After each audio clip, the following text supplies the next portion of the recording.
আজকে আমি করব মুচমুচে করলা ভাজা। এখানে আমি করলাগুলো নিয়েছি, দানাগুলো ঠিক এইভাবে বের করে নিয়েছি, এইভাবে ঠিক কেটে নিতে হবে।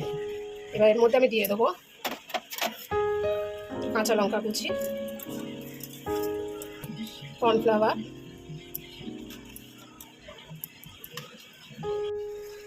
নুন, হলুদ গুঁড়ো আর অল্প করে দেবো আমি লঙ্কার গুঁড়ো। একটু জল দিয়ে আমি এটাকে মেখে আধা ঘন্টা রেখে দেবো।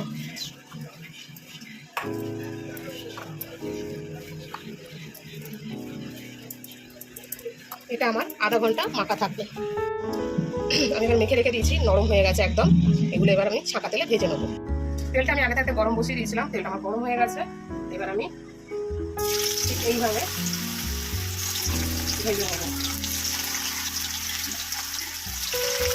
এটা কম আঁচে ভাজা হবে।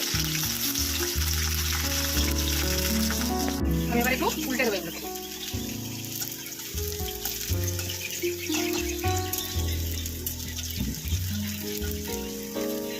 আমার এখানে ভাজা হয়ে গেছে, পুরো লাল করে মুচমুচে করে আমি ভেজে নিয়েছি। ঠিক এইভাবে আমি বাদ বাকিটাও ভেজে নেব।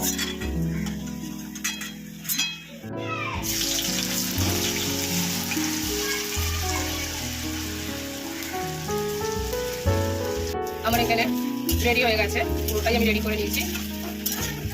ভাজা শেষ আমার। আমার মুচমুচে করলা ভাজা রেডি হয়ে গেছে। গরম ভাতে খেতে খুব ভালো লাগে।